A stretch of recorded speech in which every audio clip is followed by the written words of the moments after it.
stop and show everybody where we're at. Spin it. Whoa!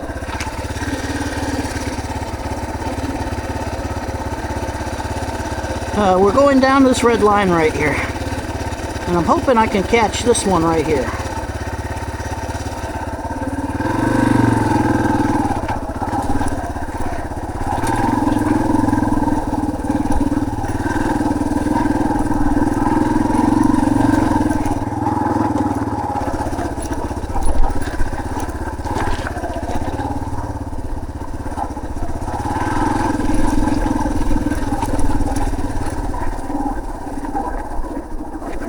Whoa! That's a lot of rocks.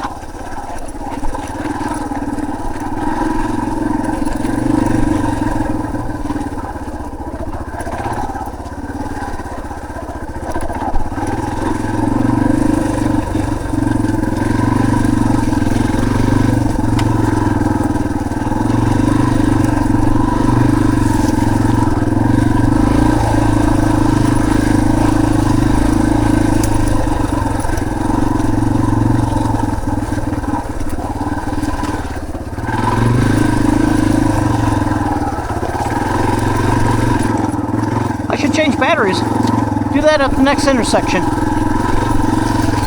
Hoo-ah!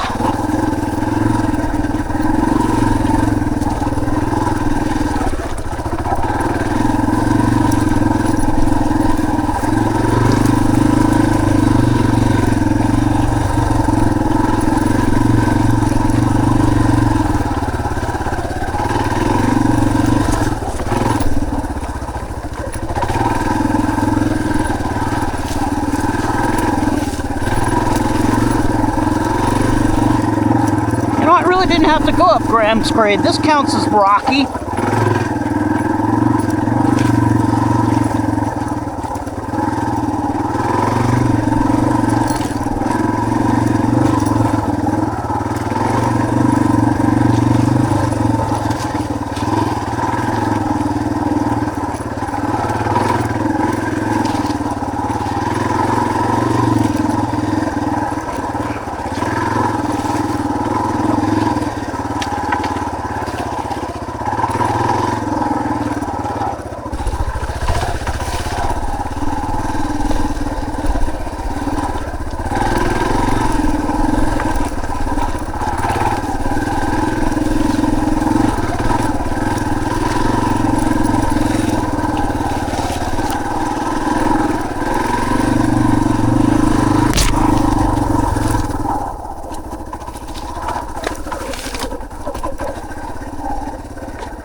See where we're at.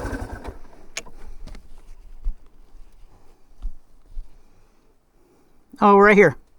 So we've been doing all of this. Oh, I know which road this trail. Don't do that trail. That trail is so overgrown. It's like nothing but hitting your handlebars on the way.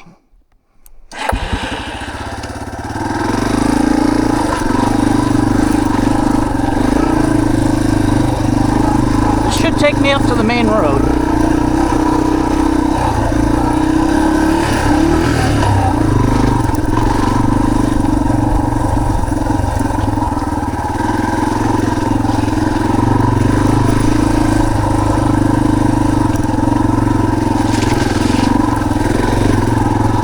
Ooh, one main road.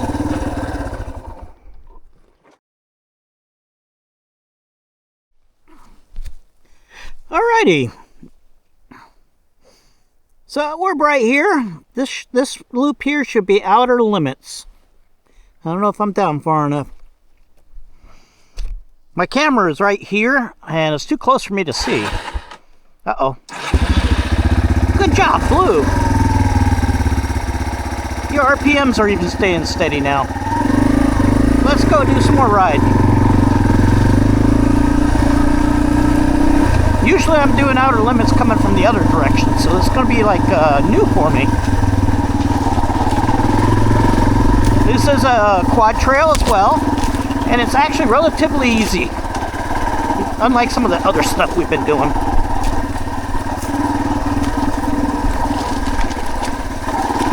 So when I was in the military,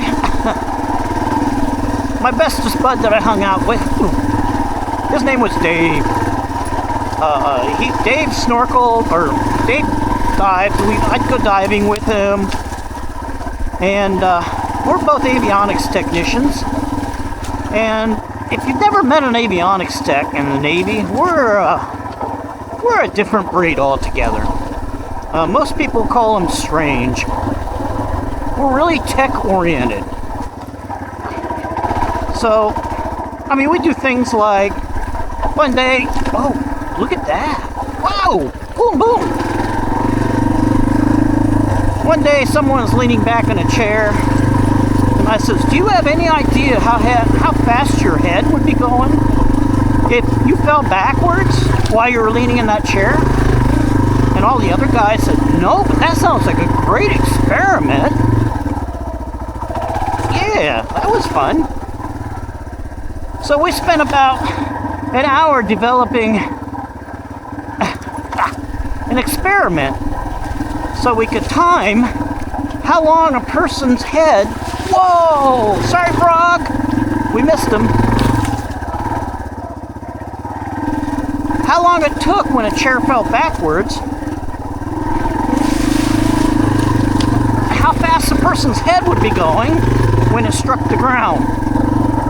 And you come up with something like 50-something miles an hour. And everybody... Oh! So anyway, that tells you what, we're kind of weird. We do stuff like that. Well, Dave, he's big time into the tech stuff. And like a ham radio operator. And he had himself a spectrum analyzer.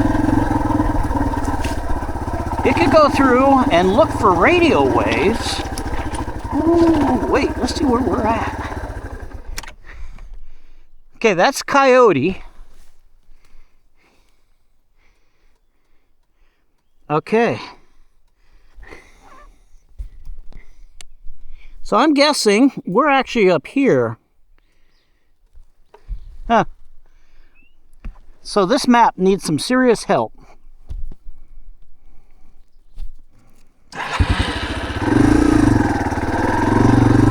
So in addition to his ham radio, he had a spectrum analyzer. And it would do is scan all the frequencies in the area and tell him if there was a radio signal being transmitted. And a whole bunch of, since we lived in the Twin Towers, it's 300 apartments in one building, there was a whole bunch of transmissions going on in, I believe it was like the 900 megahertz range. And this was back before the days of cell phones. We had what we called our cell phone. They were called cordless phones. You had like a receiver that plugged into the phone line, and then the little handset was battery powered. And as long as you're within pretty close to that receiver, you could walk around your apartment and talk on the phone without a cord. And the signal was transmitted in the clear. So Dave would find out who was transmitting, tune his little ham radio, tune his radio to that frequency, and then listen in on the conversations, just to get gossip in the neighborhood. So every time we hung out with Dave, he'd bring us up to speed on apartment C is currently having an affair with apartment D, and so just got arrested, and is calling his mom for bail. I mean, he had all the gossip on everybody because he was listening to every conversation.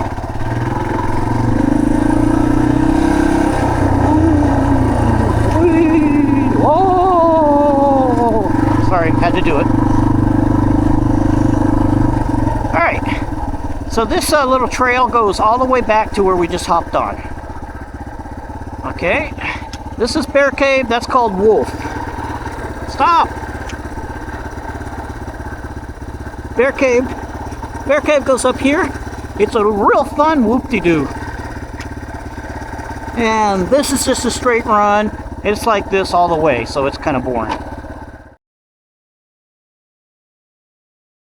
And obviously we just came off Outer Limits. Let's go ahead and head up Bear Cave. I have to pay attention because this one's kind of tricky. Especially if it drops out of gear on you.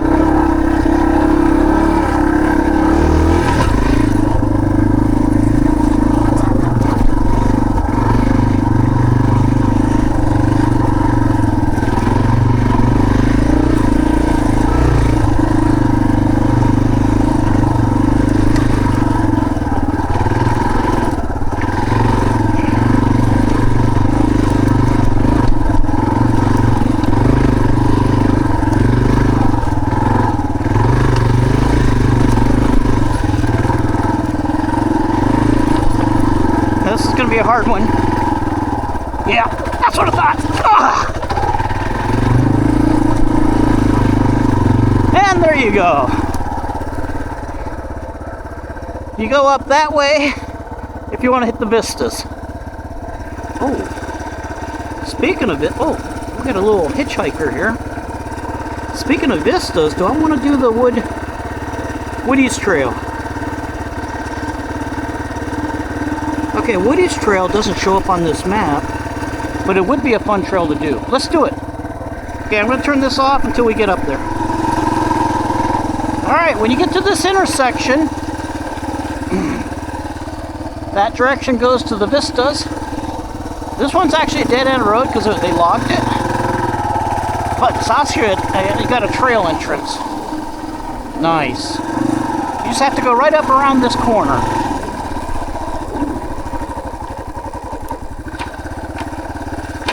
All those rocks.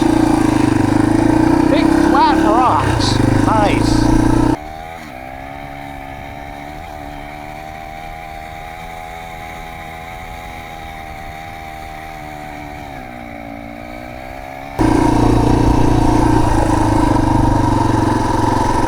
So, in the wintertime, if you're wanting to learn how to ride in the snow, there's always a huge snow berm right here.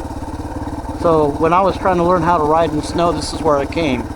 And I spent an hour just going up and down that snow berm trying to not dump the bike. Here is the official trail called Woody Trail. And it's going to go through, and it's not actually on this map. I'll show you a picture of it. Whoops.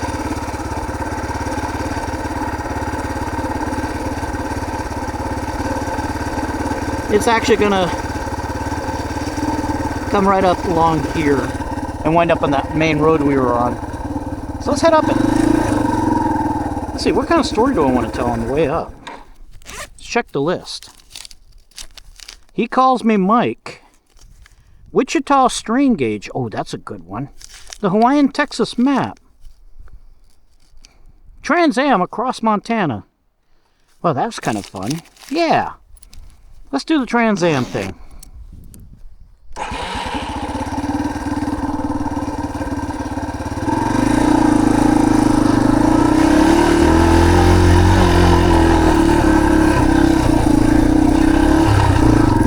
So, I owned, when I was young, oh, wait a minute, this is tough, pay attention, though. I actually owned a Trans Am. If you ever watched the show Knight Rider, it was that exact car, minus all the cool electronics. And, whoa! Wow! Okay. Boy, this is getting a lot more torn up. I was actually one of the first people to cross this trail when they opened it. This was closed for years as they were doing that logging on that road we came in on. And then they fixed it up a little bit.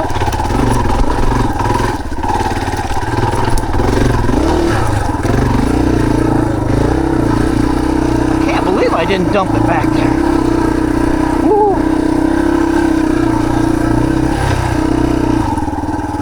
It was pretty nicely groomed. Now it's not.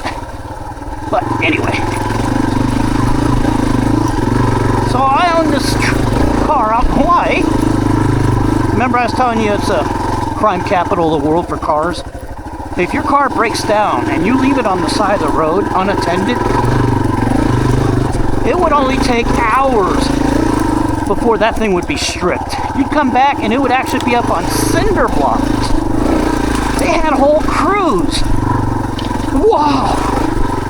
Whoa! They would go up, jack the thing up. They had all these power tools, and they would steal every imaginable part off that car. And it would only take hours. So I had this car out in Hawaii, Trans Am, and I never had a lick of problem. That really shocked me. I'm not complaining. Then, one time, when I get out of the military, come back to the States, we're visiting my bride's brother. Ooh, sure. Pay attention. Pay attention.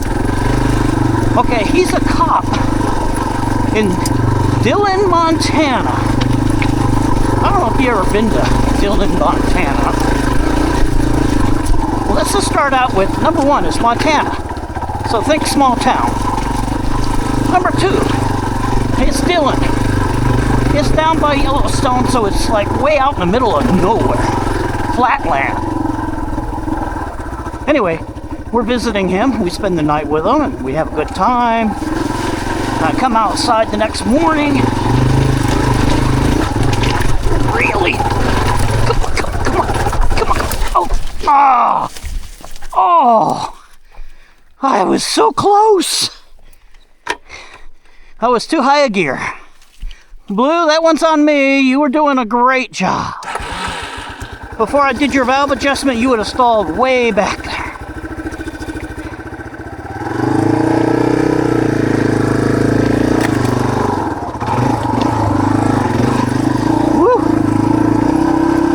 First.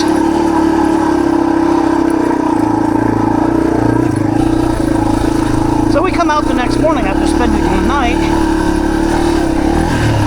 and lo and behold, the moon rims, that's hubcaps by the way, that were on my Trans Am were stolen. I was like, wait a minute, you gotta be kidding me. I owned this car for 3 years out in Hawaii. Crime capital of the world. Never had a lick of trouble. And then I go to BFE, Dillon, Montana, and they get stolen right off the car. There you go, that's the end of it. Go that way to get to the Vistas. Now, if you are a glutton for punishment, which means you're riding a two-stroke, Hauser Hollow. This trail here will beat you senseless and give you a couple of nice crashes. We're not doing that today. We're going to go back down and find some more fun trails. Okay, we took a break. We are back. Let us see here. We're back at the Bear Cave. I want to go back down Bear Cave because that's a fun one going both directions. Okay, so here's Bear Cave. What we're going to do is we're going to go across here, up here. We're going to we're going to catch this trail here. Then we're going to check out all these trails.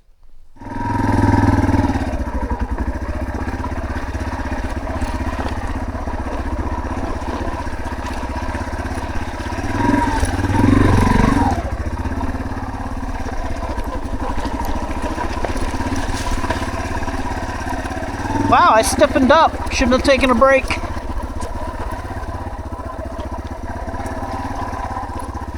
Wow. It's a lot harder to steer when you're stiff.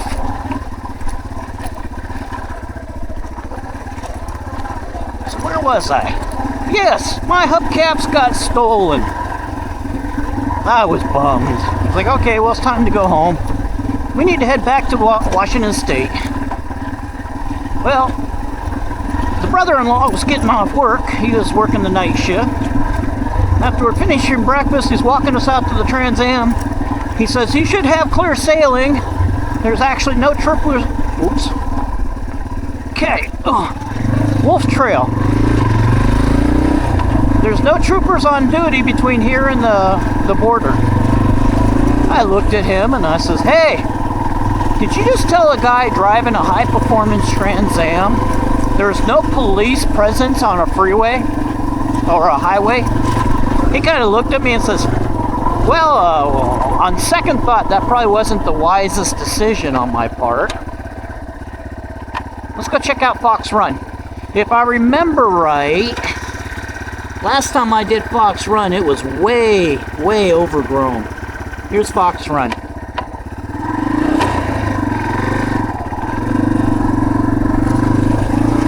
So we take off. We get up to the freeway, I-90, and we just opened it up. Whoosh! Of course, I'm trusting him. And we bumped that. Wow. Let's see here. Oh, well, look at all the rocks. So we're on 990 headed east, and I had that pedal to the metal, and we're doing better than 120 miles an hour. Now, we're always leave early, so it's like real early in the morning. There's almost no traffic on the roads, so we weren't endangering other people, and I left it there. Doing like 120 plus, but I'm only went to 120, I think. And we drained an entire tank of gas. Pulled off, filled back up again, hit the freeway, 120 again. And we crossed all of Montana at that speed. 2 full tanks of gas. And then we had to slow down.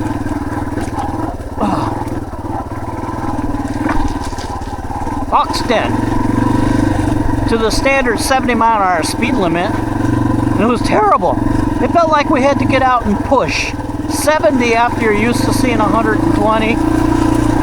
It's like, wow, you know, that was actually fun. And you can actually get across Montana pretty gosh darn quick. Yeah, they trimmed all of this up. Look at that.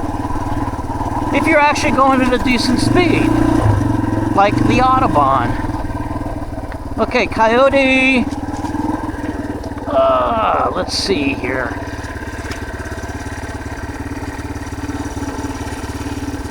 We'll continue this way.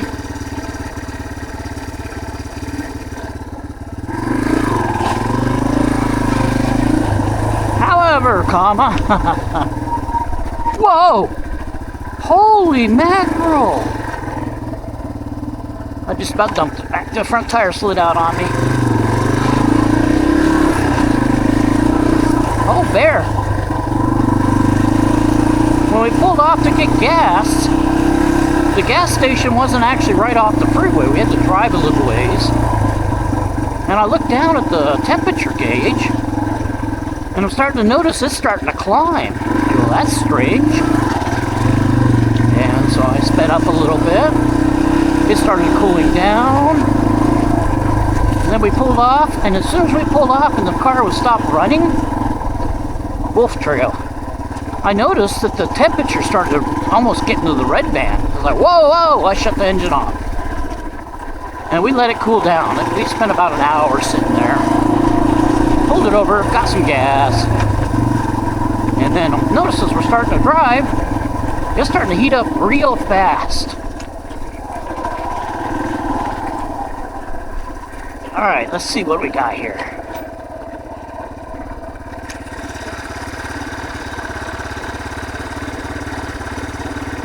We're gonna go that way. This is called Rocky Road. This is actually the road that's gonna turn into Outer Limits.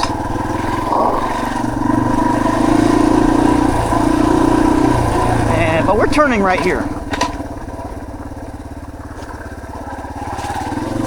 Gold line. So we pulled over again to take a look, and this time I left the car running. And I noticed that the fan's not spinning. Oh, okay. We got a little overgrownness here. Basically what had happened was, I guess the fan was a high-performance fan on this car, and it had a clutch so it could engage and disengage. And when you run it 2 full tanks of gas through it, and that clutch is spinning at full speed, that fast, for that long, we burned the crap out of that clutch. So I no longer had a fan on that engine. Which means at freeway speeds, boom, we were fine. When we're not at freeway speeds, we start heating up real fast. It was a big old V8 engine. Forest Line Trail and Gold Line. Wow. Let us,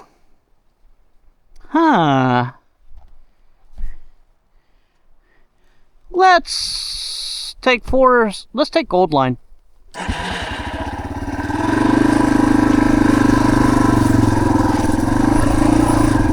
So, as long as we were on the freeway, we were happy campers.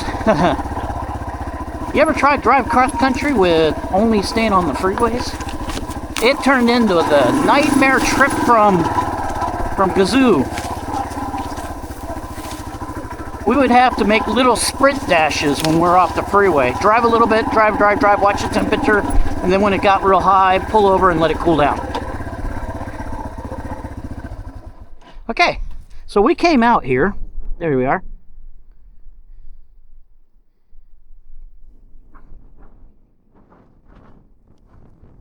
I'm going to go ahead and go that way. I want to make it up to, you see those towers right up there? That's where we're going to head. So I'm going to head toward them.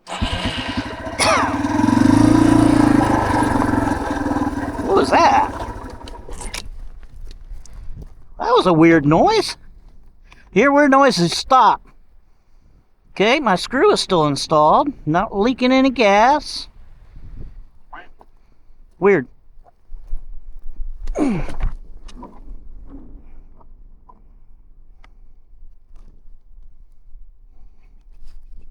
This probably heads out to that trail I was telling you that you never want to go on.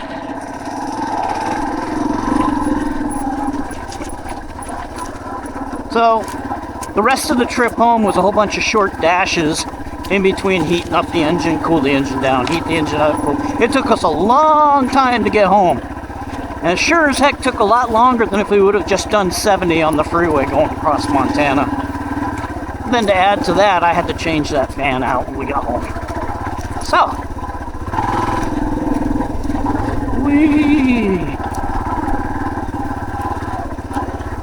whoa! That's a silly place to put a stump. Alright, we came down this originally.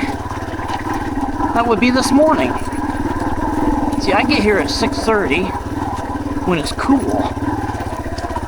And at this time of the year, it's actually light out at 6:30.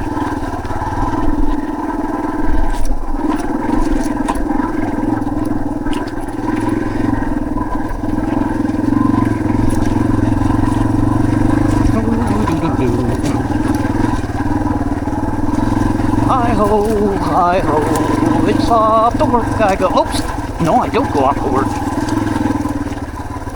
Oh, speaking of work, I got a work story for you. Ha. Wichita, Kansas. I'm working as a strain gauger for the Boeing company. Let me tell you what a strain gauge is. You know when you hop on your digital scale, and it gives you the readout telling you how heavy you are? Well, that information is coming from a little device in there called a strain gauge. What it does is, when it's put under any kind of pressure, tension, torsion, anything, any stress, strain, the resistance of the circuit changes, and if you put a known voltage across it, and you read the voltage coming out of it, it'll tell you exactly how much pressure that strain gauge is on, or weight in the case of a scale. Well, we are in the process of certifying the new gen airplanes Okay, up here I'm gonna go left. Whoa! After I hit that tree. Oh! Or this tree! Woohoo! Hi, Mr. Tree! Looks like I'm not the first one to... Okay. Especially down there. Okay.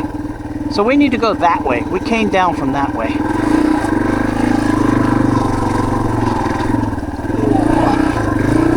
See, I know some of this area. It's just that moose tracks kicked my butt. So anyway, back to string gauges. Ah! So, we can actually determine how much stress the airframe on an airplane is under by using all these little strain gauges all over the airplane. And when we developed the new gen airplane, the one before this deadly Max airplane they were building now, that's how they certified it. We put strain gauges all over that airplane, fed all the information into the computer. Okay, if I remember right,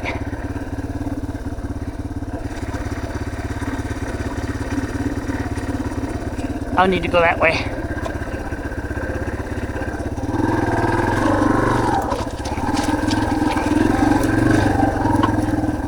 And then the computers did the calculations to determine how much stress the airplane is under.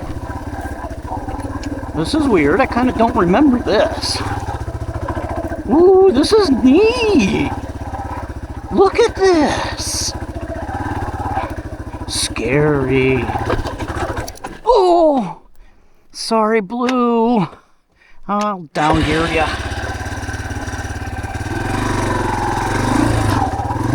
There's my road I want.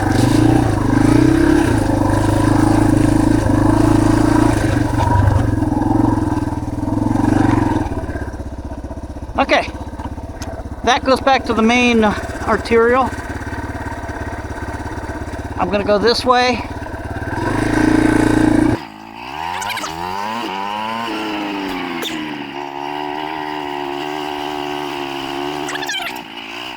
This trail right here, do not, unless you are an expert, go up there. Matter of fact, you can, stop rolling. You can see the roots right there. Here, let me take a picture. So we're not going up that. We're going to come up this way and do these.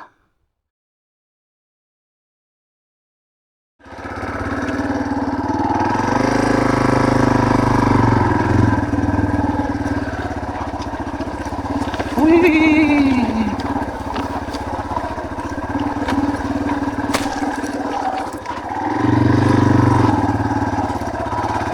Well, some of the strain gauges needed to be installed on the parts before they actually get put in on the airplane, because we lose accessibility. Because it took me about, I don't know, 6 to 8 hours to install one strain gauge. It's a pretty complicated process. So they flew me out to Wichita so I can put some strain gauges on the stabilizer of a tail that they were building. Oh my, if you've never been to Wichita, I can describe it in one word: flat. Hang on.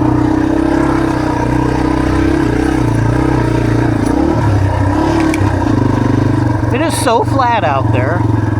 When we go out to the plant, there's a whole crew of us. And this plant is huge. Tight squeeze. Woo!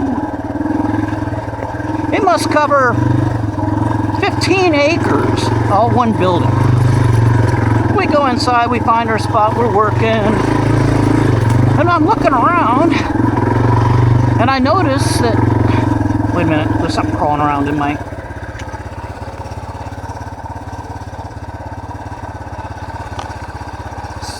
Lots of hitchhikers today. I noticed that it's all a concrete floor and nothing's sitting on the floor. It's all like 18 inches up on shelves. Okay, this is what we're looking at here. We're currently right here what we're going to do is I'm going to go around here, then all the way back up, so we can say we did the whole loop. So I'm going to head off that way. And I found that map at the bottom that actually named this. I think this is Ridgeline Trail we're on. You know, I thought that was weird, but I didn't think anything about it. And I asked one of the guys that's working there, hey, there's more than one trail here. Which one do I want? Probably wanted the other trail. Yep, I definitely wanted the other trail. Okay, here's where the work party was. I remember seeing pictures of them filling that rock in.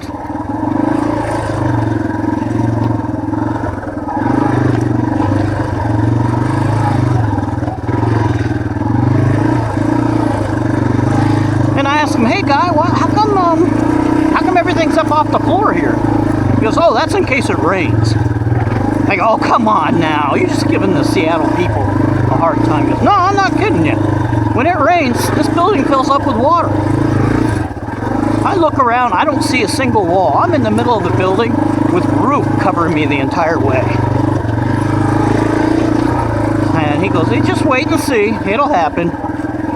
And sure enough, a rainstorm came through. And it was like a Hawaii rainstorm. It was real rain. And lo and behold, the building started filling up with water. It was coming out of the manhole covers. There was actually, I didn't notice them until the water was coming out of them. Whoa! What happened? Was this part of the work party? Somebody cleared this. Did they need the logs? Let's see if we can go find them. I recognize this puddle as from the pictures.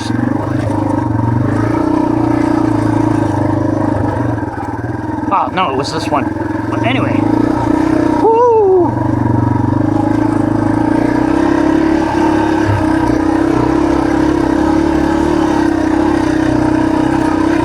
So the water is coming out of the manhole covers and filling the floor of this building. And everybody stopped working and stood aside and just waited. And pretty soon, I guess the rainstorm passed. There you go. That's where all the logs came from. Whoa, that was a heck of a work party. If they hauled those logs all the way from down there, all the way up here. Interesting. They're stopping people from going over there. I don't see any tracks. I wasn't aware that was a problem. But good for them.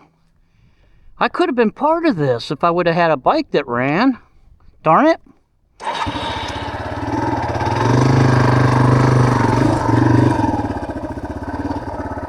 Look at that. Oh, there's a trail there. I see. So after the water hit real slowly, was swirling around, then it slowly started to go back down into the manhole covers. And when that happened, everybody got out and they grabbed squeegees, which are leaned all over different places. You start pushing water back into the manhole covers. Hang on. Woohoo! Height center. And basically that's all they did is they squeegeed all the water back into the covers, and then everybody got back to work. I guess what happened was the original storm sewer system, storm drain system, they just built the building right on top of it and left all the pipes and the drains. Okay, we're at the halfway point here. We're going to go across here, then back around, and then head up that way.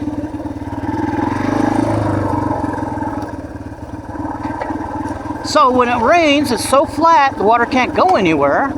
It fills up all the storm drains. Okay, here's a tricky one.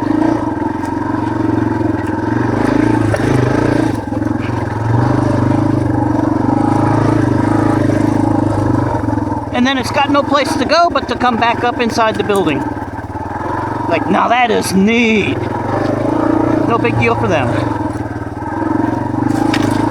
So, I'm out there for about 3 weeks. And one day I come in, because we're working at night, so we don't bother these people. They're day shift only. And I see them with an excavator in there, digging a hole in the concrete.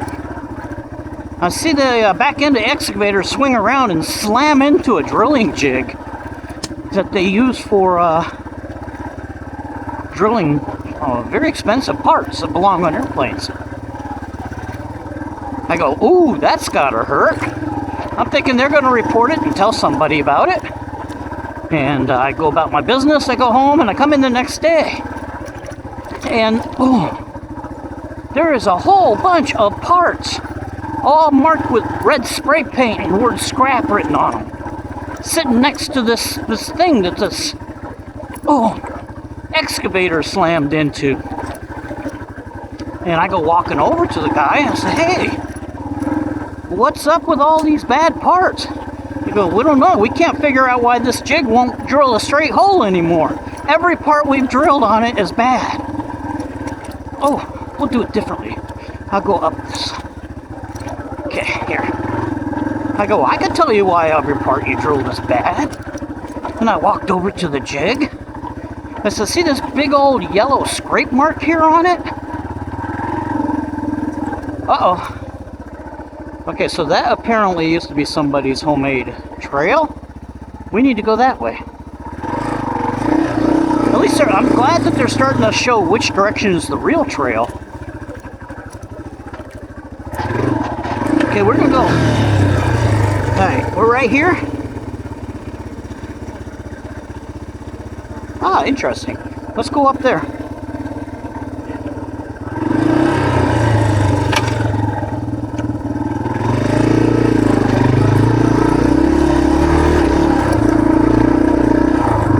Take us back to the main road.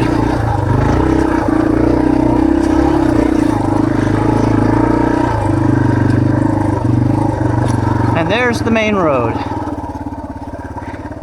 And there's somebody's homemade trails.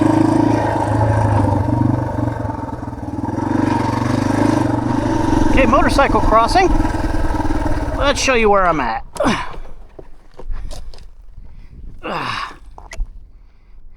So the road we just came up, this one here, obviously is not on the map, but it's right there. So if I go down here, that put me right back at the intersection we were just at.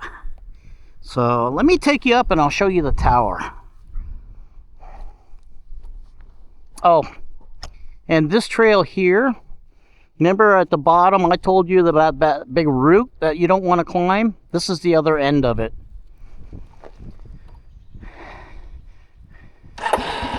That is reserved for, I'm going to say, experts. First gear, first gear.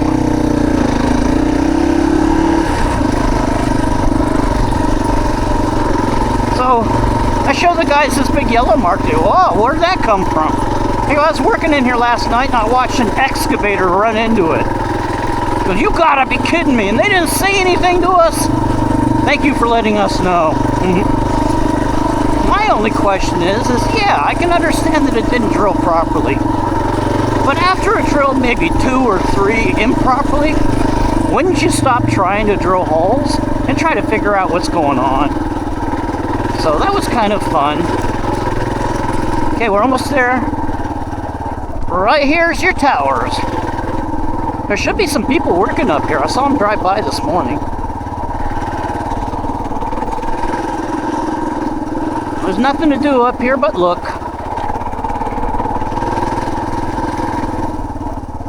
That's some serious radiation right there. Look at the size of those.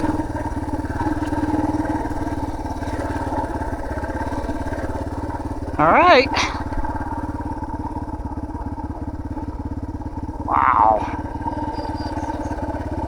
So no wonder why I'm getting good cell phone coverage.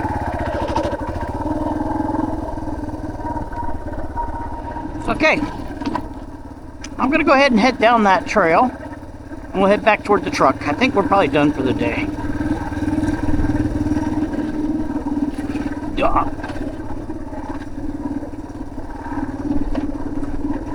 Talking about work.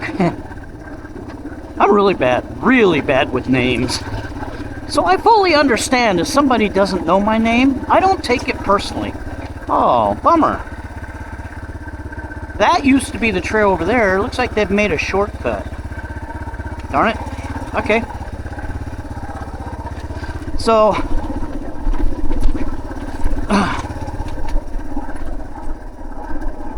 if somebody doesn't know my name, it's no big deal. I was sitting there, I was brand new at work. This is a Boeing company thing. And we're out on the flight line, we're working together on the flight line. And the guy was sitting in the chair next to me says, "Hey, Mike." Well, I'm the only one up there with him, so I know who he's talking to. So I turned to him and says, "Yeah, what's up?"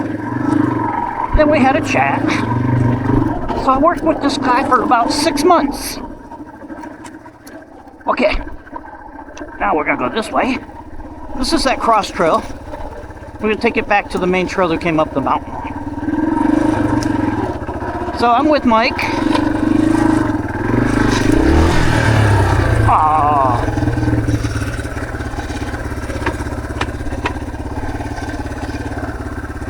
Oh, come on. That's why it bumped it out of gear on me. See, the first time I had not a lick of problem.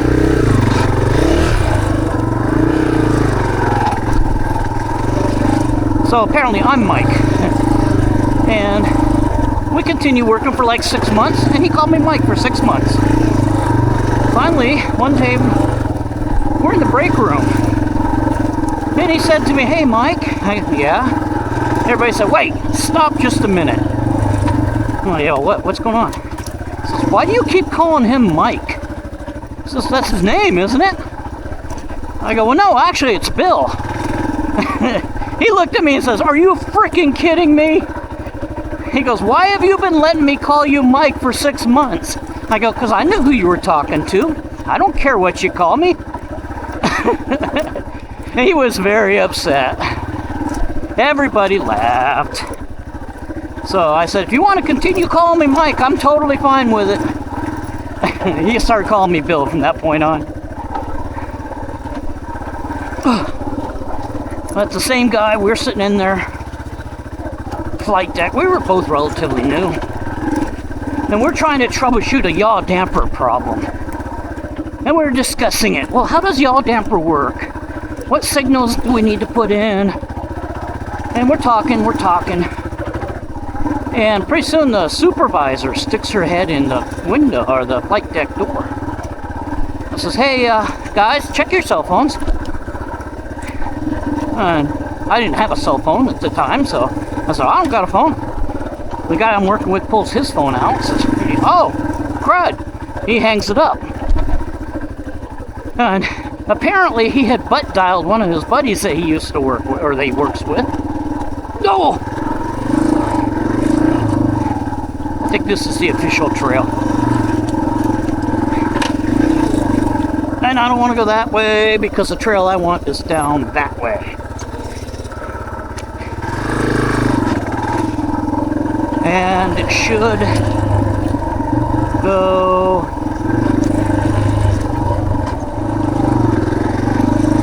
so he had butt dialed this guy, and the guy on the other end sat there and listened to us for like 10 minutes. Listened to us talking about troubleshooting. And finally, he picked up his other phone. He called the supervisor, said, "Go out and tell these guys that the problem is blah, blah, blah." And the supervisor says, "Yeah, Joe said that the problem is so-and-so part. Just change that and you'll be good to go." It's like, oh, are you kidding me? That was pretty fun.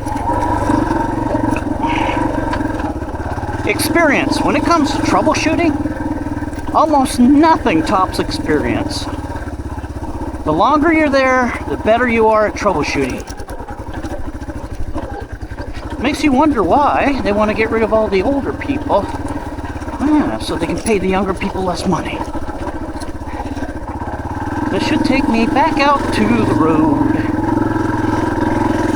Ooh, smell that. That's nice. Honeysuckle of some sort?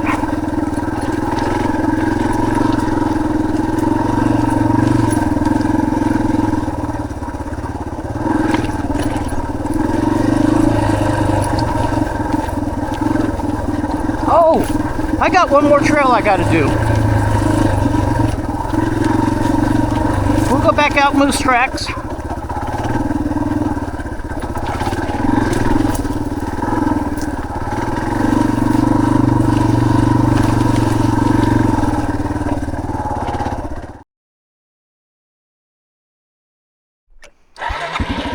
I'll tell you about some liaison engineers and some really weird jokes.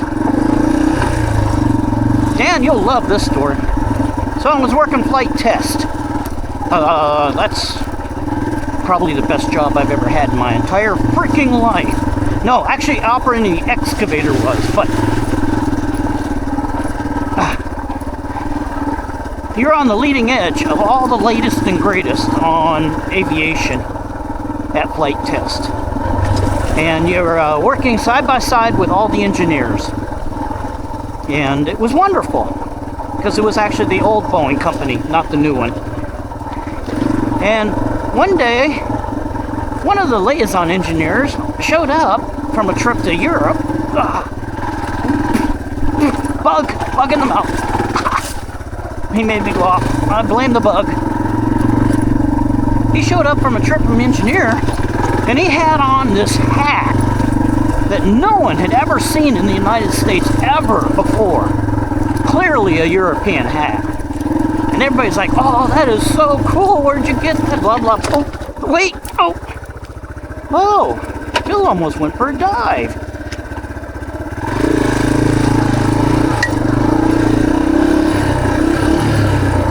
Really, Bill? Okay, Bill's getting tired. It's time for him to be done. We got this trail and one more, then we are done. Unfortunately, the last trail is going to be a tough one. Wow. And he was darn proud of this hat. And he should be, because it was a great hat. Well, they said, where did you buy that? And he told them. One of the other engineers in the group went out and mail ordered the identical hat in, but one size smaller. And when it showed up, he snuck over there to the hat rack, and he took the first engineer's hat, and he put the smaller one in its place. And the engineer grabbed it, and they went home for that day. And came back, and first engineer was a little concerned, because this hat seemed to have shrunk on me. It doesn't fit like it used to. Oh, that's weird. Well, while he wasn't looking, they switched it back out for the original hat. So the guy grabbed it and went home. Says, never mind what I was talking about earlier. It fits okay. And they did this to him over and over. Every single day they kept switching this hat out. One size too small, normal size. One size too small, normal. Pretty soon the first engineer with the hat, he didn't show up for work. And everybody's thinking, what's going on? What happened to so-and-so? And the manager came down, because I guess people were talking about this joke and having a great time. He says, well, we'll let you all know that so-and-so just checked himself into the hospital. He's concerned that he has some problem with his brain swelling, and he's really concerned. And everybody, oh no! So there was a really embarrassing phone call that had to be made to the hospital to tell them to not run too many more tests. Them liaison engineers, they know how to have a great joke with each other.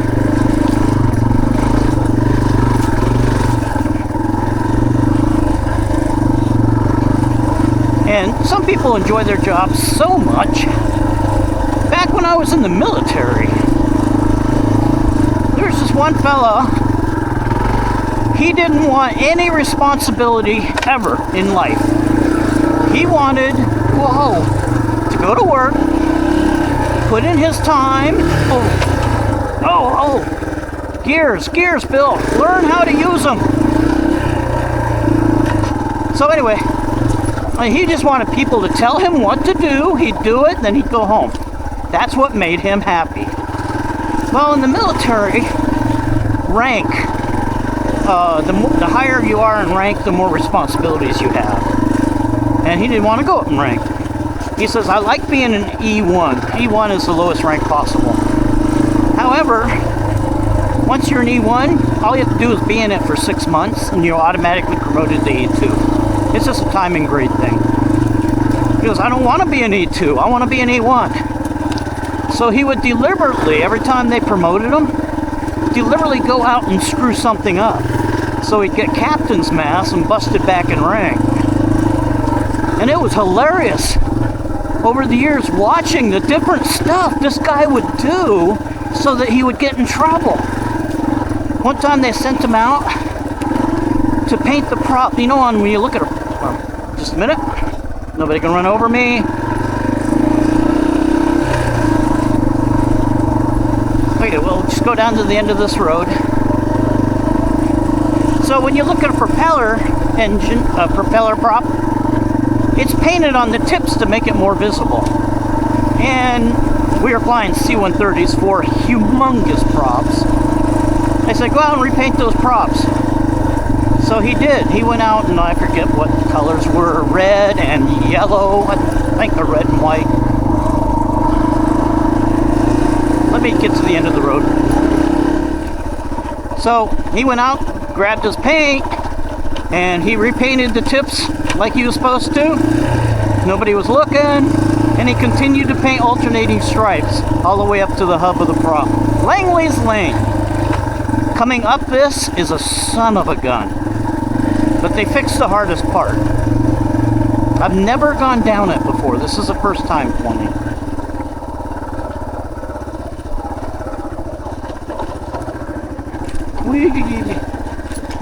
So he basically painted alternating stripes all the way up that prop.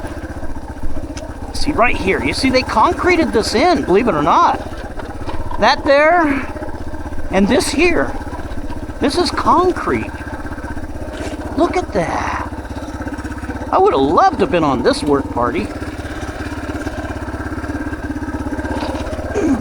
Oh, speaking of work parties, since I've been participating in work parties, something interesting happened.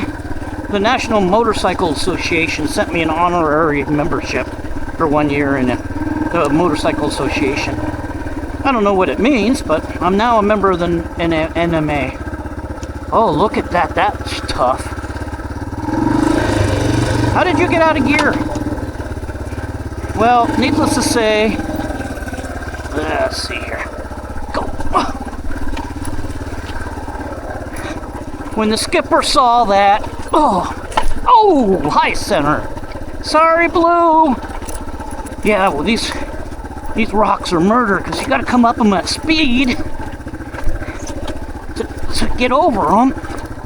And you're hopping from one rock to the next rock to the next. It's somewhat of a nightmare. I do not recommend anyone who's a beginner or even an intermediate level up this one.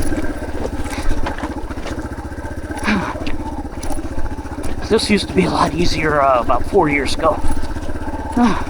Okay, this is it. Almost done. Okay. Whoa! From this point on, it's easy. That was the hard part. Oh.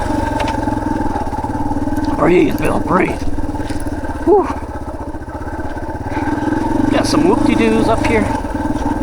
So when they found out he had painted those props, they made him stand in front of the airplane and took a picture of it for prosperity's sakes. Then they court-martialed him, busted him back down to E1. And he kept on saying, just leave me at E1. Nope, can't do it. That's not the military's way.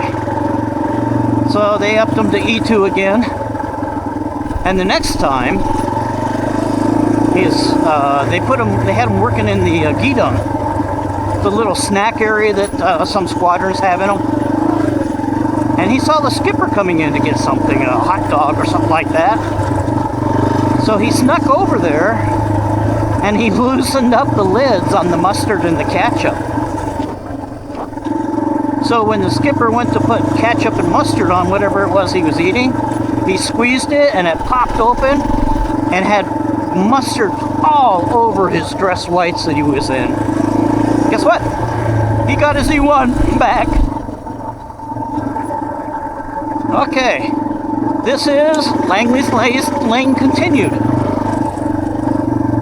Oh, there's a little side trail I want to show you too.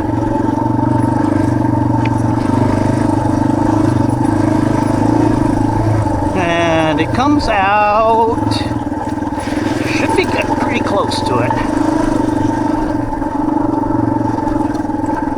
Here it is. Yeah, this isn't actually on the map, I don't think, but it seems to be a main trail.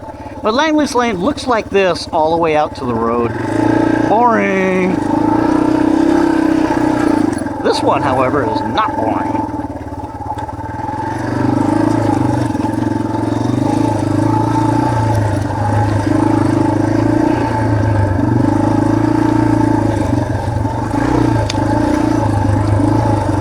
Oh, yes. This mud bog. Last time we came through here, we we took a dive. It's really, really slick mud.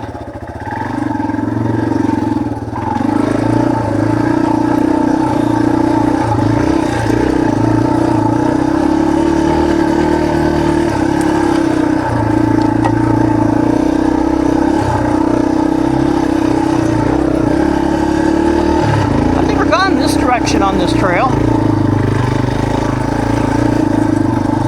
Here we go. Let's stop and show you this. Look at that rock. Wow. This is this place of Zen. Let's just be quiet and enjoy it.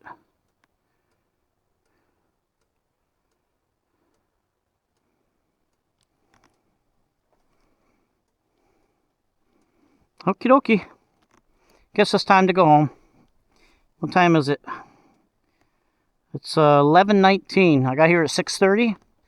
Oh, wow. That's what? Almost 5 hours of riding. It's going to be more than one video, that's for sure.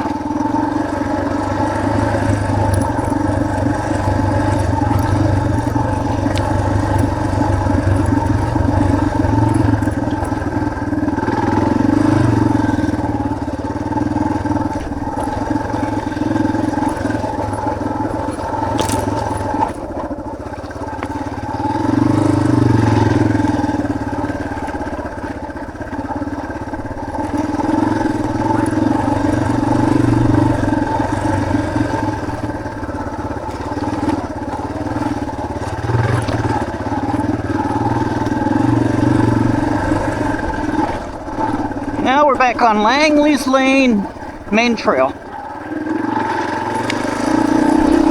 Next stop, the road.